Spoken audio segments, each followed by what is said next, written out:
Welcome to this week's episode of FFRF's Ask an Atheist. I am Indra Seidel, the Director of Strategic Response here at the Freedom from Religion Foundation.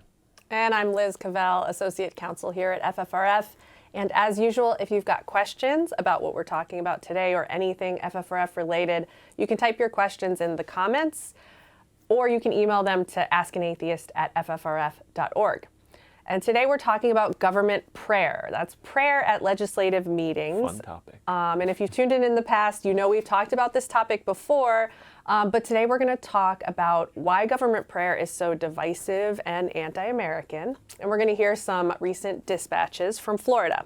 And before we bring on our guests from Florida, we're going to do a quick legal recap. So in 1983, the Supreme Court said, sure, state legislators can pray. Why? Because we've been doing it for a long time. The court essentially elevated history, really bad history, as I cover in the founding myth, over legal principle. And the dissent in that case, which is called Marsh versus Chambers, pointed out that, look, even a law student could have gotten this decision correct. And that's absolutely true. And then in 2015, the Supreme Court again addressed this topic and said government prayer is fine even if most of the prayers end up being Christian, as long as the prayer practice itself is not used to discriminate. So that decision rested on both factual and legal fictions, but so stands the state of the law. That case was called Greece versus Galloway, and so that was 2015, and here we are. Yep, and so essentially the courts have said this is fine because it's fine. Really, there's not like a great legal rationale for it. But because of that, the secular community's strategy has been, if you can't beat them, join them.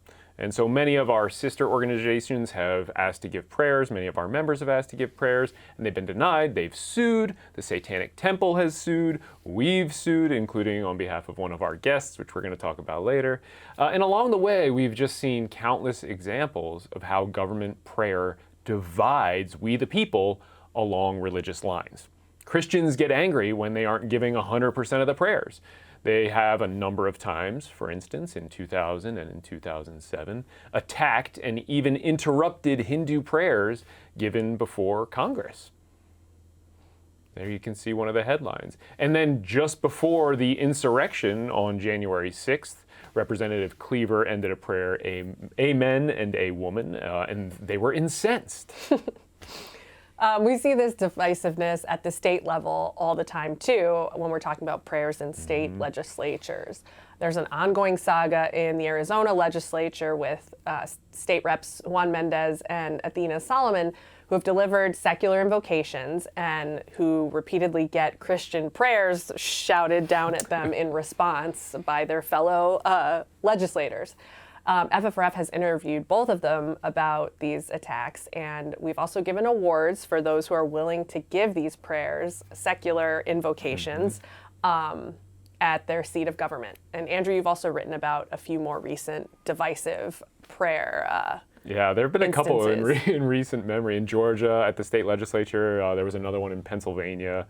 That one sticks in my mind because the Christian legislator just gave this Jesus-laden prayer on the same day that one of Pennsylvania's first female Muslim legislators, State Representative Johnson Harrell, was sworn in. And the Christian prayer was clearly given to intimidate this Muslim woman.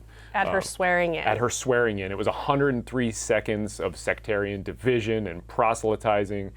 She said, "At the name of Jesus, every knee will bow and every tongue will confess, Jesus, that you are Lord." And there's actually, if you watch the video, the Speaker of the House is standing there and his jaw literally drops when she's giving this prayer. Yeah, I remember that one. It was gross. And obviously divisive. So to talk about these issues today, joining us from the front lines in Florida are two fantastic activists, Sarah Ray and David Williamson.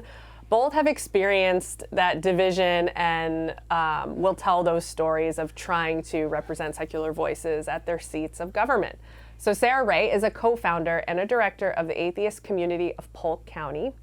She's passionate about community building, and especially in rural areas where it's really difficult to be out as a non-believer or find like-minded people. Sarah's an endorsed humanist celebrant, a Humanist Society board member, and active with many other local and national organizations. And our other guest, David Williamson, is co-founder of the Central Florida Freethought community, an FFRF chapter that fights to keep state and church separate and to build a thriving secular community in the greater Orlando area. He serves locally on the Central Florida Commission on Religious Freedom and the Interfaith Council of Central Florida. He supports the Florida Humanist Association as a board member and is a co-coordinator of the organization's biennial conference, Free Flow, which is awesome. Yes, super fun. Yeah, really, really great local convention. He's also on the advisory board of the Center for Freethought Equality and the Florida State Representative for FFRF. That's right. So David, let's start with you. We're gonna show this video, but give us a short rundown of what happened recently to you at one of these government meetings. Sure. There's some backstory, but I'll be very brief and say that we've been trying since 2015 to make this process legal, which means allowing everybody to participate.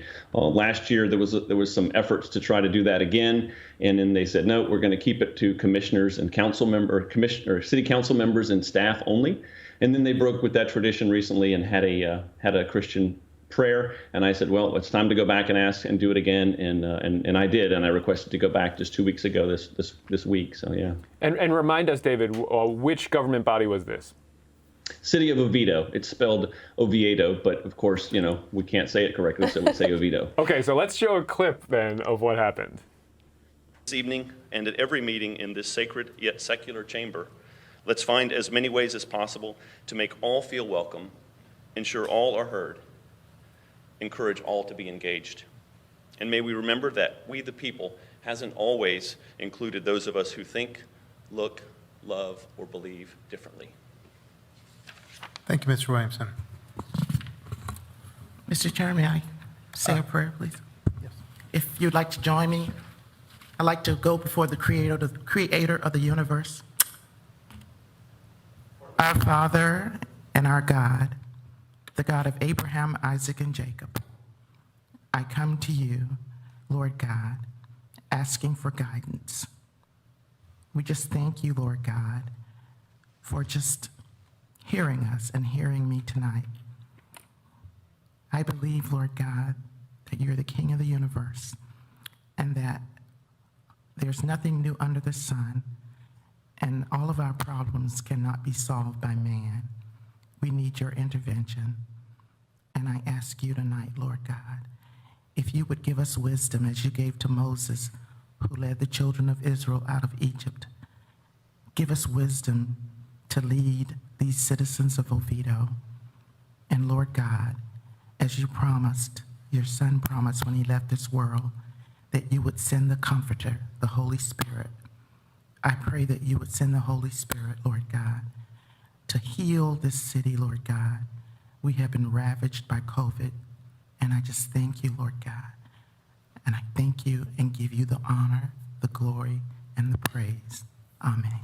So I want to reserve my time as the invocator today to make sure that my objection to this privilege taken by the commissioner or the council member is noted. Thank you. So, this was really amazing, David. So you were selected to give this invocation. You went through this whole process to do it. Gave a really lovely invocation trying to unite the community, talking about we the people, noting that sometimes groups have been excluded and that we should strive to include them. And then that's just wiped out with this prayer to Lord God, the God of Abraham, our Savior. How did you feel in that moment? Well, a little more backstory will help you understand what happened next. So the reason that pastor delivered the invocation 4 weeks prior was because he was distributing a Bible, which they do as a tradition to every council member. And I said, you know what? I think we should be distributing the Constitution. And it sounds like pay for play, and that's pretty much what they did. And I said, well, here, I've got a Constitution for you. Let me do the invocation. So I was prepared to read the exact same words that this pastor did because I wanted the exact same treatment is all I wanted. And after it happened, I withdrew my request to speak during public comment, and I don't think I could have composed myself and conducted, assembled 3 minutes of scorn that they needed to hear in that moment. So I just left and came back just this week on Monday night. So. And I really loved the way that you objected at the end. It was very professional and just well done. Yeah. So wrong. Yeah. So Sarah, you had the same sort of thing happen to you at almost the same time in front of a different government body. Can you tell us about that? Yeah, it was the very next morning. And I hadn't known that had happened the night before with David. So on May the 4th, I gave an invocation before the Polk County Board of County Commissioners. This is the second invocation that I've given before that board, and the Central Florida Freethought community has also given invocations there as well. In fact, they provided the first known secular invocation before that body. And prior to this incident, I would have said Polk County's doing it right. As far as process goes, if the expectation is that if we're going to have an invocation and Christians are allowed to pray, then everyone gets an opportunity. Their process is really quite good. They send out a communication in November inviting members of local clergy or related organizations to select a time, and first come, first serve. And so that's what I did, and I had no expectation that anything, might go awry. And yet, at the end of my invocation, a very similar thing happened. And Sarah, real quick, how far away, for people who are not from Florida, are Oviedo and Polk County? Yeah, so we're about an hour from Orlando, and Oviedo is sort of on the other side of Orlando from us. So it's probably an hour and a half drive. Okay, so this is all right in the Central Florida area, obviously. Pretty close. Yep. And I believe Bruce pulled a clip of your prayer as well. So let's take a little bit of a listen to part of your prayer. The brilliance in the design of self-governance to me is profound yet simple. We, the people, far more alike than different, bring our many unique talents and skills together for the good of all. And so tonight I call for peace and understanding. Yes, I'm an atheist. I'm white. I'm a parent. I'm originally from Illinois. I'm a transgender woman. We are all different in many ways. I fear if we have prejudged each other already upon these differences and others, I fear we have lost before we ever began. Instead, may we seek out that which we have in common and recognize that much of what makes us different separately makes us stronger together. This is the foundation upon which we can build a better tomorrow together. So let us all meet there tonight, together, at that foundation of our shared humanness, and approach these important responsibilities with reason and compassion as we work together to build a better future for all the citizens of Lake Wales. In service, I thank you. So that was your Lake Wales invocation from Right. a little while ago, and that one was slightly different. We can talk about that in a minute too. Well, yeah, and if I remember, is that what the one where people got up and walked out? Commissioners got up and walked out on you? Yeah, there were two commissioners during that one. So that was in August of 2020, and two of the commissioners got up and walked out of the room. One of them left a Bible on the dais in protest. While And, you were saying those words, two of them walked out. Yeah. You have to Cool. wonder what was so offensive about that message of "we the people," that the words that begin our Constitution, that they had to get up and leave because they couldn't even stand to hear it. Yeah, well, their process was not one that I would recommend as being following all the rules. They thought they had a formal chaplain, the chaplain who provides services to the police and fire department. And that was their assumption, that he had just always provided the invocation, so he was their chaplain. And when I made the request, unbeknownst to me, there was a bit of a fire drill at the city, and they said, oh, shoot, we have to let this atheist come and give an invocation because that's the law. And then they spent the next several weeks of meetings creating a very restrictive policy that appointed Reverend Dr. Moyer as a chaplain, and then restricted all other backup invocation speakers to people who reside in Lake Wales only, thus effectively making sure that I would never come back. Yeah. Now, and I actually think we are missing the Oviedo clip. So tell us real quick, how it happened to you. Not Oviedo, Polk County. Yeah, sorry, Polk County clip. So just give us the rundown of what happened to you. I will even read part of the invocation for you. Yes, perfect. I said, we embrace many traditions. We are Christians, Jews, Muslims, Hindus, Buddhists, Sikhs, humanists, atheists, agnostics, unaffiliated, uncertain, and so many other things. We are straight, gay, and transgender. We are young, old, and everything in between. We represent dozens of ethnicities and nationalities. We run the gamut from conservative to liberal, many a blend of both. And I would be remiss, of course, not to mention on May 4th, Star Wars Day, may the 4th be with you, that many would argue strongly in favor of Star Trek. And so, yes, again, it was one of these, we're so different, but if we come to the business of governance with the idea that we are far more alike than we are different, and meet at that common ground to do the business of government, that's how we make progress, and that's the way to approach it. And then the chair of the commission got up and gave a short prayer before the Pledge of Allegiance. And it was a Christian prayer, if I'm remembering correctly. Yes. Yes. So, I mean, this is to me just the striking thing about this. Both of you give these. I mean, they're beautiful messages. I know. I love those words that you just said, Sarah. And I would really encourage everybody to go watch the videos and read and CFFC. David, you've tracked all of the invocations that you've given. People can read them. They can watch the videos. These really are beautiful, inclusive sentiments that talk about bringing the government of we the people together to govern for all the people. And then immediately after you give these, everybody's so offended that they have to get up and try to undo and erase what you've done with their exclusionary, divisive message. So Sarah, you mentioned that Polk County actually had what you consider reasonable, legal prayer practice. Has it been typical for prayer givers to be met with a prayer in response from commissioners, or was this a novel experience? Yes, this was a special gift treat to for me you. only. Yeah, cool.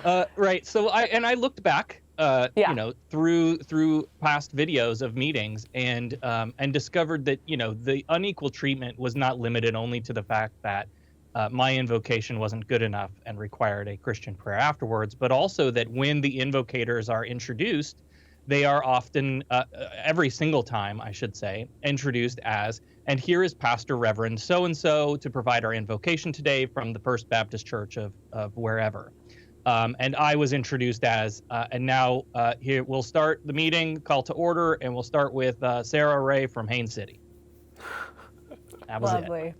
Yeah. So, I mean, we're seeing, so in other words, the only reason that happened is it's like a clap back to your lack of representing basically the dominant religion, which is Christianity. I mean, it's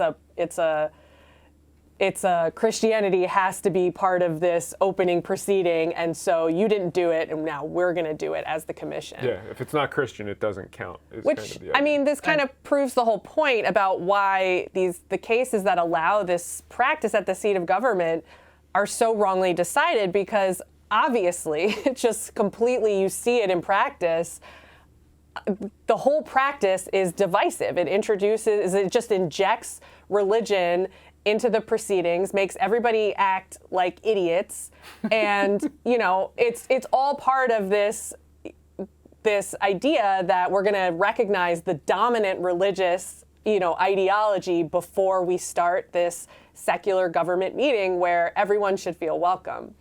So, well, and to make it clear that this was about a Christian prayer. In the local paper, in the Ledger, an article was published about a week after, where Chair Rick Wilson, who gave the prayer, was quoted as saying, "I am chair of the commission, and I'm very spiritual. If I'm going to have I am going to have a prayer before every board meeting.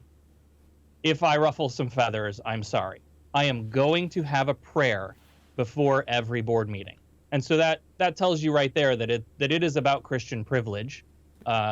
This Christian nationalism, the privilege of the majority religion on the dais. and not at all about the message that we try to present, the message of humanism, the message of common ground and Right. tolerance and diversity. And of course, the BS kind of rationale that is adopted, which I earlier called basically a legal fiction, which is that the purpose of these practices at government is not a religious purpose. It's more of a secular purpose to sort of solemnize, the meeting and set the tone of unity, right? It's so silly, but this is what the courts have said in trying to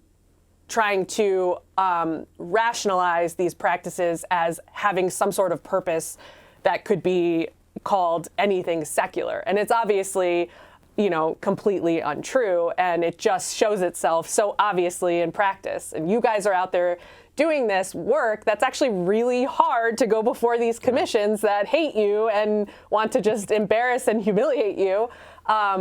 But you're doing this because the court blew it on these court decisions. And so we have no choice as a secular community but to engage in this practice and make the point that this practice is fundamentally just divisive and wrong. Yep. So the CFFC and the amazing activists in Florida, like you, Sarah, you've just passed a pretty big milestone. So I want you to talk about that. Sure. Yeah. So thanks for the setup, and thanks for showing the invocations page where we have all the invocations that we recorded up until about a year and a half ago when we stopped because they were not making the news. But we do have all of the invocations that we know about in Florida, including Sarah's and others. And of all those invocations we've done, we just crossed the milestone of 100 invocations. Jocelyn Williamson delivered the 100th last week for the city of Castleberry, which, by the way, was a city where we actually invited them to change their policy to make them legal, and they did. They were having commission-led prayer, and now they've opened that up, and we've been there, I don't know, more than a half a dozen times in the last 5 years. And, so it's been a good journey, and I think there's some good reasons why we do this, as opposed to if you can't beat them, join them being a very good reason. There are other reasons that we do it, including making sure people understand that we exist, that we call ourselves humanist among other labels, and that the people there, basically stand up usually and listen to us. And that does not happen in any other place at any other time, especially government elected officials standing and listening to your words. So educating them about that, testing the form to make sure they're doing it right. We've found in Brevard County that they weren't doing it right, and we can talk about that. But we also want to normalize our participation in the political process as non-believers. We want our people to feel like they can be there and be included, and we make all of our invocations social events. And we also engage the local media, although they're a little less interested now than they were in 2014, 2015. But those are the reasons we do it, right? Not just because we want to hear ourselves speak, and not because we want to get, shouted down or walked out on. And I think that's really great, and that's the point that Liz is trying to make, right? The court has adopted what was at the time very clearly a fiction, that these exclusive Christian prayers are meant to unite the country and unite the people who are there. And you are going in there and giving prayers and invocations that actually do that, because you're leaving God and my Savior and Lord God, all of that at the door, and trying to talk about these grander themes. And you're really kind of showing the way it should be done. And I actually, David, I don't know if you remember this, way back in the day, you and I worked on Castleberry, that name rings a bell. But we also worked on the case you mentioned, Brevard. I mean, you and I have worked together for a long time. Florida was my beat when I first started at FFRF. And in January, we just wrapped up a big win in Brevard County about government prayer. And David, I looked this up this morning. You wrote me an email on the day that you gave the prayer at Brevard County Commission, the invocation, after it was 2,453 days and a federal court case and $500,000 in legal fees. But finally, the commission relented, and David, you gave a secular invocation. It was just a great moment. An expensive prayer. That was an expensive secular invocation that they had to buy. Yep. I mean, I started that case with you and other local activists way back at the beginning, and then we brought in our friends at the ACLU and at Americans United, who had also been talking to people who had been rejected. We all sued together, and we won. It was just a really great moment, and it felt, that was some vindication after that long. Yeah. And just to point out for the nerds, the legal posture was the Brevard case happened after that Greece versus Galloway case that basically allowed every manner of prayer practice as long as the only constitutional restriction left, which is that it can't actually like disparage or discriminate against minority religions or, minority viewpoints. And Brevard County was like, no, we insist on actually actively discriminating in who we allow to give an invocation before our meeting, to the point where their practice was struck down by the court as being too restrictive to pass muster under Greece versus Galloway. So really bad behavior in Brevard County, and a really vindicating victory that took way too long and cost way too much money, unfortunately. But felt very good too. Yeah. Well, we definitely don't advocate for prayers to happen. We only go in, as do our friends at the Satanic Temple, when things are happening right now that aren't really true religious freedom. We go and make sure that actual religious freedom is happening there. And, they can put restrictions on who can speak as long as they don't end up with the effect of discriminating against us. And sometimes they do figure out ways to try to make that difficult, like Sarah described in Lake Wales and in other places. But if anybody wants to do an invocation, the reason we have our webpage is so others can see. In fact, the transcripts of every one of these invocations is one click away from that page, and it includes videos and even the duration in word count and in time in many cases. So if you're looking to put an invocation together, go there and grab one. I mean, these aren't all original ideas, but they're way more original than those Christian prayers. And I find it funny that even the shortest or worst or least well put together Christian prayer is never one-upped by another Christian prayer. Right. You never see. That's an excellent point. Yeah, a commissioner saying, "Hang on, you didn't quite cover it. You didn't invoke Lord God enough." Okay, so we're getting a ton of questions, and I want to get to those. I'm getting them here on my phone. And this is a good one for both of you to answer, I think. Somebody asks, have you ever gotten a positive response from any government officials after these invocations? So we focused on the negative and the divisiveness, but have you ever gotten any really good That's positive a great question. feedback? Sarah, have you got something? Go ahead. Well, from the government officials themselves, not as much, but those in attendance, definitely. So again, if we go into this with the idea that like part of this is about educating the elected officials, but also educating the public about secular values and humanism and those sorts of things, then I think we're definitely hitting that mark, because I've definitely had people come up afterwards who were in attendance that said, I really appreciated what you said and thank you for being here. Yeah, that's our most common, result. In fact, we've had people join our, the masses of non-theists in our group because they saw us at a meeting. And there's not usually a lot of people there. Usually they're about something in their backyard that they're not happy with. But we have had a couple of instances. In fact, Castleberry, when we were first discussing the prayer practice and they were having discussions there, a Jewish commission member went on for 10 minutes about how they were affected by this continuously Christian prayer by their co-officials on that council. And in another case in the city of Maitland, a commission member reached out to us so that their kid could do a project on inclusion and diversity. We had one of the attorneys who represented a city, and I don't want to name that city, actually after the invocation left the dais where they sit and came out and thanked our invocator for being there and for doing this, right? And these attorneys are usually the ones that are doing the bidding of the council or the commission that don't want us there and want to stymie us. And this was the case where just the opposite happened. So, and we know that it takes a lot of courage to do that. So there's a lot more people that are positively affected than the ones that have said something to us. Yeah, all great points. And we have another question. You kind of touched on it a little bit earlier, David, when you mentioned that, we're not encouraging these invocations or prayers, and we'd rather they not be there at all. But we do have somebody who asks, is there a way to get my local government to stop praying without going to court? I think that you don't have the right to tell them to stop praying, but you do have the obligation as an atheist activist and a humanist and a person that cares about the separation between religion and government to ensure that practice is legal and is being carried out in a manner that is appropriate. And I and FFRF and other national organizations are all willing to help with that process. If you'll be in touch, we can look at that with you. But the first step is really, asking to do an invocation documenting the entire process, who you talk to, when, and all that, and then seeing what they say, right? And you want to do that kind of with the head on your shoulders before you go in and have a plan, as opposed to just picking up the phone, so that you can document this. And there's a lot of nuance to it. I think I would definitely start with getting help from a local or national organization. And I wouldn't want anybody to go this alone if people are already doing it. And that's why Sarah and I communicate on this and other things locally, because she's a resource, and their group is a resource in Polk County, and we are over in the Orlando area. And it's much better to do it with a team approach, and with the knowledge of people that have already been doing this, including you, Andrew, and others at FFRF who have helped out. So if somebody wants to do this in Florida, they can reach out to either one of you, and you'd be happy to help them out with that information.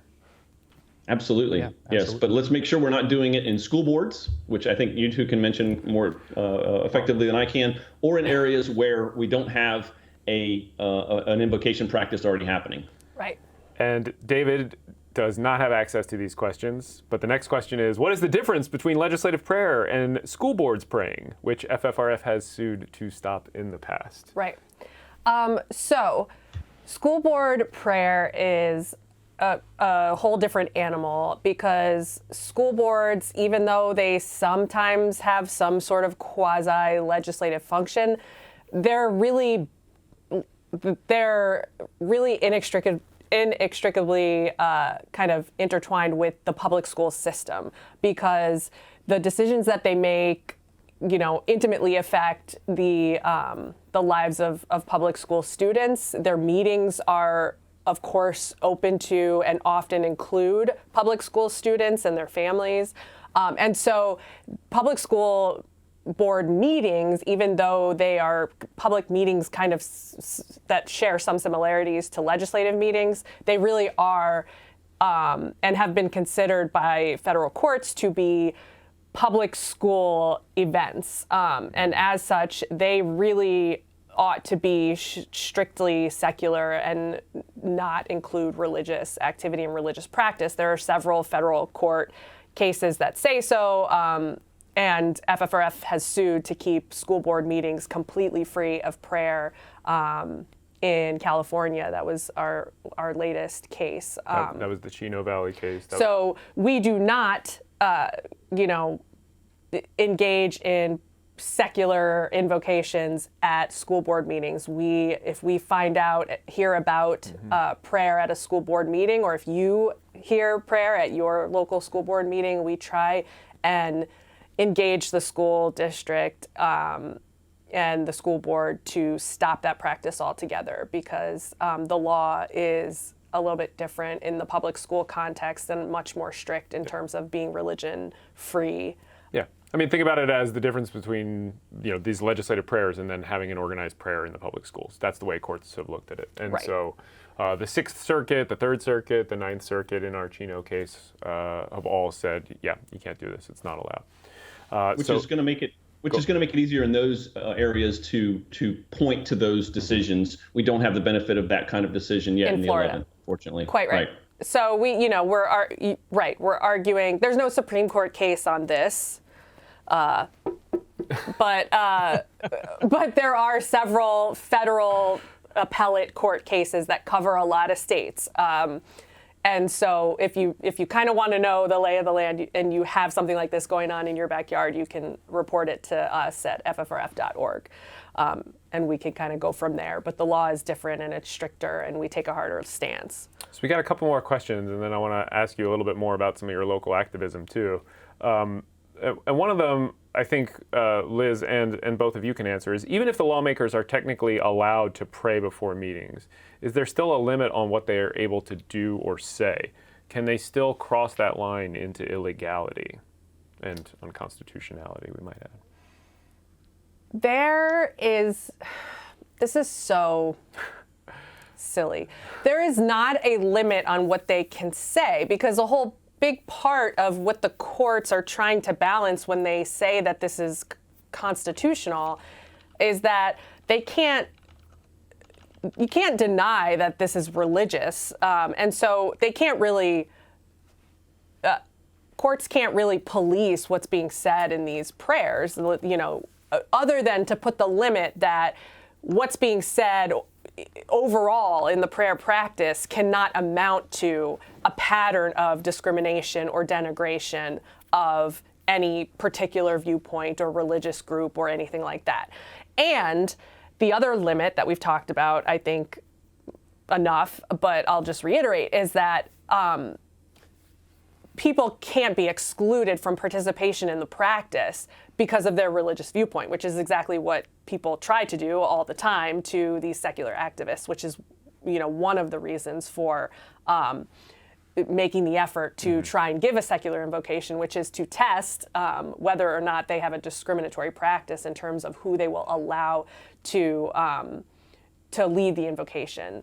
If they allow outsiders to lead invocations, which most of these government bodies do, they shouldn't be discriminating against secular or non-religious outsiders. So those are kind of the limits. And so it's not much of a limit, but obviously as activists are experiencing, these government entities still don't want to comply. They don't, they want a majoritarian prayer practice. Yeah. So, it's still important and worthwhile to sort of test what what the limits are. I think what Sarah and David's work kind of shows is that there is and the history that we went over, like broadly across the spectrum, there is this pattern of denigrating minority religions and using it to discriminate. It's just that to bring that case, you have to narrow it down to one particular body, and it makes it very, very difficult.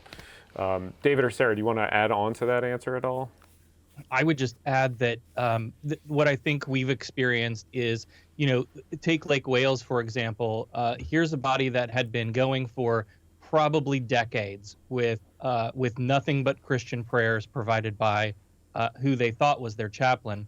And then when we start to come in and demand our equal time and push back and test those boundaries a little bit, that's where we see the reaction, and you sort of get that back and forth.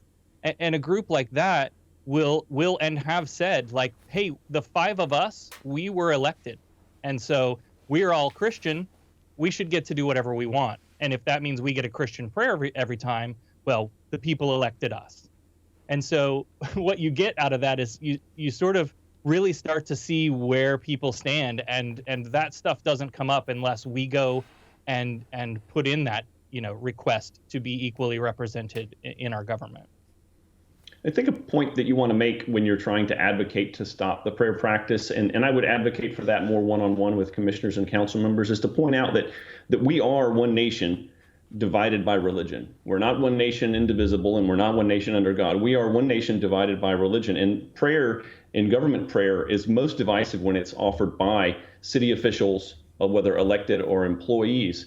And reminding people that their constituents are not all supportive of that prayer is really important. And I wish we could get more religious minorities that are religious versus just the religious minorities that are secular involved in this process. It's pulling teeth to get my brothers and sisters in the clergy of the Muslim and Jewish traditions to participate, because they don't want to do the activism because they've got other things that they're working on, and they have a foot in the community that they're not really willing to lose if they try to challenge this majority. So they've given up in most cases. So it's kind of up to us. But that says something too right there about this broader pattern and practice of it being used to kind of bolster and undergird Christian supremacy, right? That they're unwilling to challenge it because they know what the backlash is going to be if they do.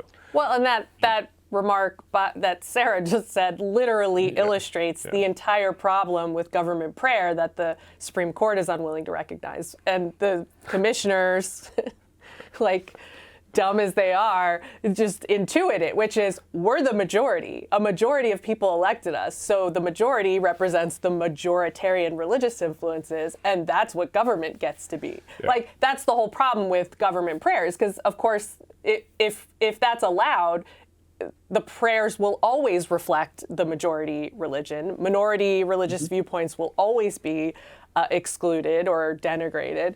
And that's the whole problem with government-led prayer. Yeah, you're using the machinery of the state to impose one religion on everybody else. this is the establishment of religion that we've been talking about, right? It's not declaring Christianity as the religion of Oviedo or Polk County. It is the effect of that action, not the declaration that Christianity is the official religion, but all the things that come with that. That's the establishment, and that's what people who forget about the first clause and think only about the free exercise clause talk about. Yeah, that was well said. And I will say that the rest of our questions were people who are watching who don't understand how there can be government prayer and a First Amendment. And we agree with you, and that's what we're kind of getting at. So I'm not gonna tease that out. I would encourage you. We do have a couple FAQs on this on the FFRF website. I do touch on it in the founding myth a little bit. So you yeah, I can wouldn't search too long and hard for any internal logic between this decision and the First Amendment. It is not a legally or constitutionally consistent area of the law. And before we wrap up for the day, I really want to note the amazing work that CFFC and Polk Atheists do. I know, and I work with a lot of community, and so does Liz, and secular organizers all around the country. And the groups and the networks that David and Jocelyn have built at CFFC and that Sarah has built in Polk are amazing. This is what I would love to see more of out of our movement. You can see here we're showing a lot of photos of the work that Polk Atheists and CFFC have done. Sarah, I think this is some of your stuff. Do you want to tell us a little bit about some of the work that you guys have been up to? Yeah, absolutely. So one of the things that we decided when we started this organization 3 years ago was that we really wanted to be engaged in the community. Our goal is really to do good, but also as a sidecar to that, to challenge the narrative that non-believers have here especially in this highly rural, church on every street corner sort of area that we live in. And so we put together an amazing board, and they have all just jumped on board all of these programs and created so many great things that we're doing. Obviously, we do like roadway cleanups, like a lot of groups do. And that sort of got us started. But then we launched a bunch of food insecurity programs, particularly in the wake of COVID-19, that we saw food security become an extremely big issue. That it existed before COVID, it will exist after. But the fact that folks were out of work and all of that just sort of exacerbated everything. So we have programs that cook hot meals and deliver them to unsheltered folks in the area. We have a weekend grocery program. There are the number of students in our county who eat lunch at school on Friday and don't have another meal again until breakfast at school on Monday. It's a stark amount of people, and it's just shocking. So we engaged in a program to provide groceries for weekend supplies for those families. And then we created a novel food pantry system for the novel coronavirus, where we, thanks for laughing at my jokes, where we didn't want people to come to us, right? We knew a lot of these folks were COVID positive, in fact, and so we didn't want to open our doors to people necessarily. So we created a delivery system where we receive food from Feeding Tampa Bay, and pack and sort all of that up into parcels. And then we have drivers who deliver that out. And we're like the 4th or 5th largest county in the state of Florida, depending on if you count the water or not. So it's a very large territory that we cover. And there's about 250 plus families that we're serving at any one time. And we just deliver the box of food to them on their doorstep, no contact.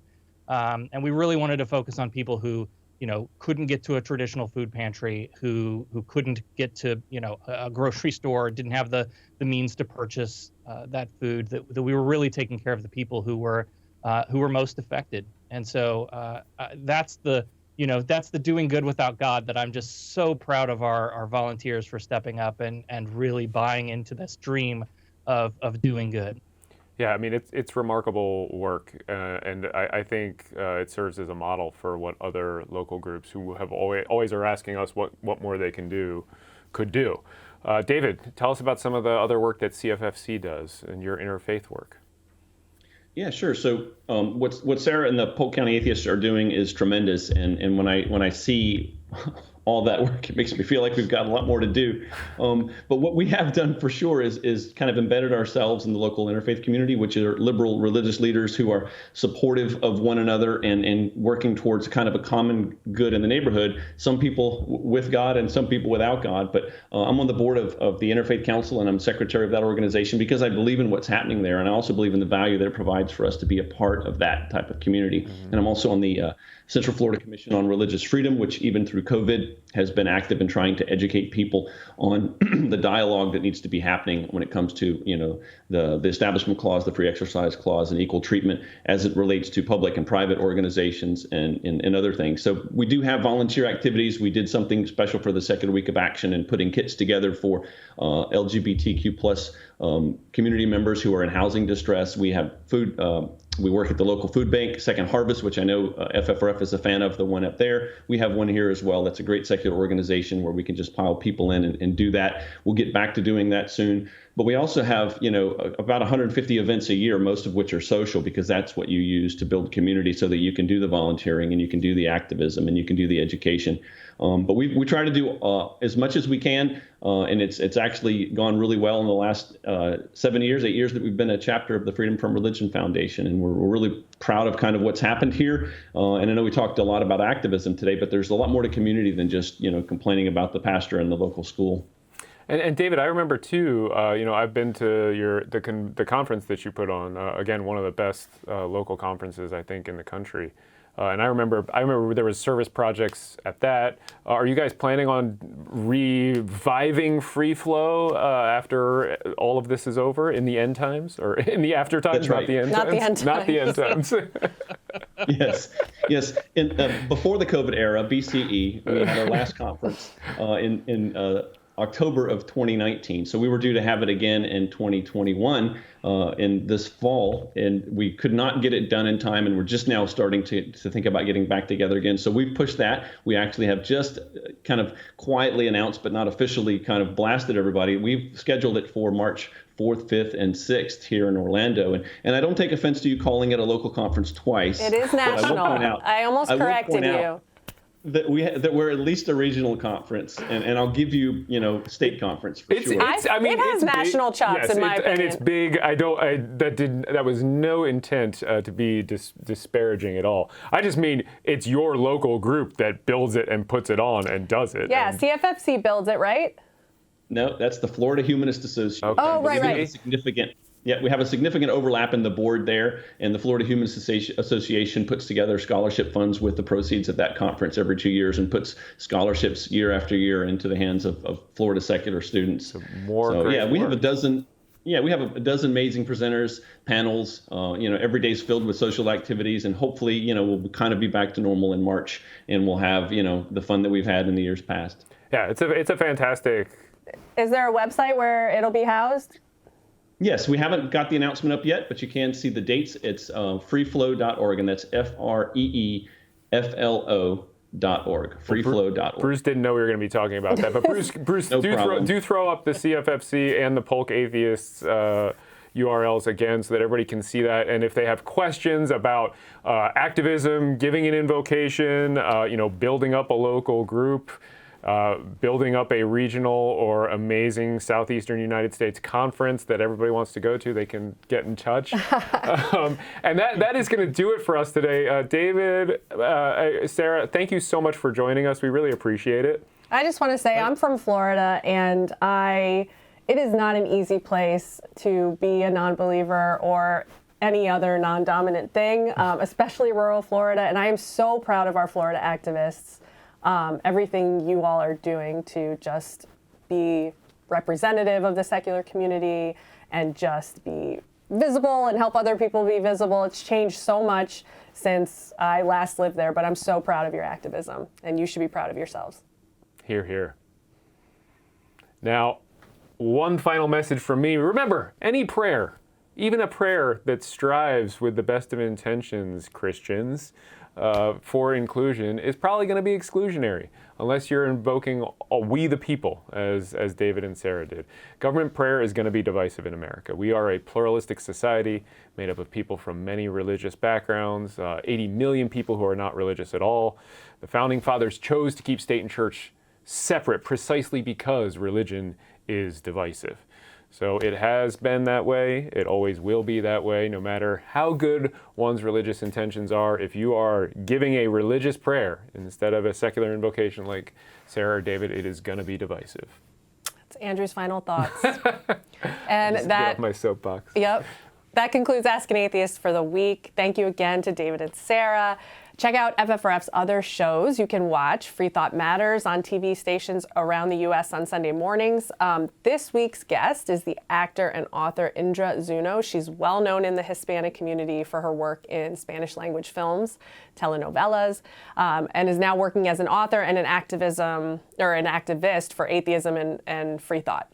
She told us a story about growing up atheist in a very Catholic Mexico City. I was raised in an entirely secular household until the age of 7, because even though my mom was born in a very, very Catholic family, she was not dogmatic at all. When my parents divorced, my maternal grandparents were very upset because, I had never been baptized and I was already, 7, 8 years old. So then I started getting more of a Catholic education. I was living with my mom when she enrolled me in middle school and private Catholic school for middle school and high school. And so for all those years, I did believe in God, but it just didn't take. And you can watch that entire interview with Indra Zuno on FFRF's YouTube and Facebook channels and on this weekend's broadcast TV. Check our website for stations and times in your area.